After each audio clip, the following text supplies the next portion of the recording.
So continuing with our previous lecture on functionalism, in this lecture we will study about structural functionalism.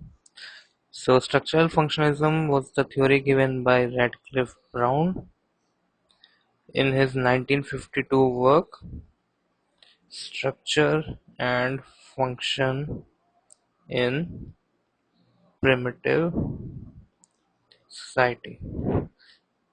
And the theoretical influence of him was Emile Durkheim, and this theory considered social system as a collective means to fulfill society's needs and not individuals' need, which was the focus in biocultural or physiological functionalism, in which the focus was on the three needs of the individual: the basic needs, the instrumental needs, and the integrative needs. So rather than these needs of the individual, structural functionalism focus on society's needs. And it gave the organic analogy as the individual only performs transient roles. So in the organic analogy of structural functionalism, individual only perform transient roles. And how? As they are like the cells which are replaced by newer cells in our body, but structure of organism remains same. So suppose this is a person, so there are numerous cells, so these are constantly being replaced by newer cells. So old ones die, new ones are born, but the structure of the individual remains the same. So similarly, in organic analogy, the structure of the society remains same and individuals only play a transient role. Similarly, another example was given of the house, in which the structure of the house remains the same with walls, roof, door, window, but the structure of the house is same. These things may change. Now, as per Brown, there are five elements of social structure. So, what are these five elements? One is the normative system. So, normative system refers to the norms and values of the society, as the name suggests. Then the position system, which tells us about the status and role of the individual. Then the sanction system, which is about the enforcement of norms, and non-conformity had to be punished. Then the anticipated response, which means the response anticipated from individual to participate in the social system. And lastly, the action system.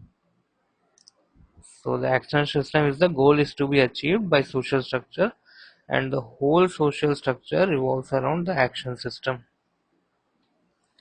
And another key argument by Brown was that structure and function are not separate but interrelated, and all functional parts provide definite structure to the society. Now, Brown also argued that there are two types of social structure. One was the actual social structure, the another was the general social structure. So, actual social structure. So, in actual social structure, relation between persons and group change from time to time. That is, it is dynamic. And in general social structure, they remain relatively constant.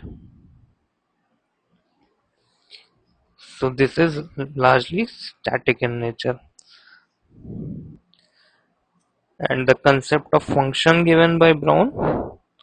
So Brown argued that the function of any recurrent social activity was the part it plays in maintaining the continuity of social system.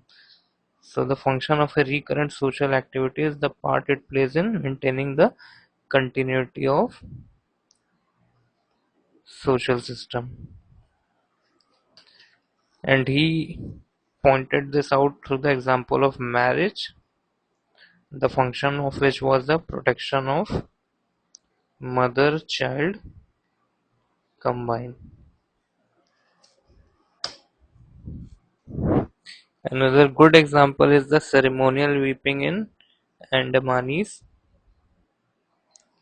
where the meeting after a long time, uh, crying or ceremonial weeping takes place, which releases the stress of parting days. So that is the function played by the ceremonial weeping. Now, what was the critique or limitations of this theory? So first and foremost, it is wrong to look at society as a living organism. Why? Because structure of living organism does not change, but that of a society does. Structure of society changes, but that of a living organism does not. And secondly, it disregards individual needs as it considers maintenance of social system as the primary objective. It cannot explain variation in social system. It was ahistoric, similar to biocultural functionalism, as it does not explain how a particular culture achieved its present form. That is not answered by structural functionalism. And lastly and most importantly, it was value biased, which means that it tries to show that the current purpose given to individuals or groups in a society are to maintain an arrangement of order. So, in a way, it justifies or supports the exploitation of women, children, labor, or people of lower caste or class. Now, very briefly, we will look at some of the similarities and differences between functionalism, that is the biocultural functionalism, and structural functionalism. The similarities, as we can see, first is that these considered society to be static. Secondly, emphasis on fieldwork and ethnographic studies. Third, and most important, that it supported synchronic studies and not diachronic studies. And what does this mean? Synchronic means it studied a culture at only a particular point of time and hence it was ahistoric, as we have seen before, while diachronic studies focus on the historic and evolutionary study. Now, another similarity was that they both considered that cultural institutions exist to fulfill some vital function. And lastly, both relied on organic analogy. And what are the differences between the two? So the functionalism or the biocultural functionalism focused more on the biological needs, while the structural functionalism focused more on maintenance of the social system or the social structure. And the functionalism of the biocultural school dealt more with culture, while structural functionalism focused more on society. And we can take a simple example of marriage.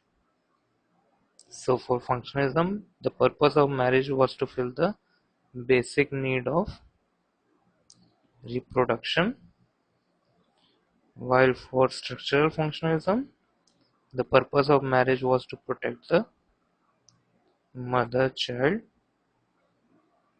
combined. So thank you everyone. See you in the next lecture in which we will cover the topic of structuralism.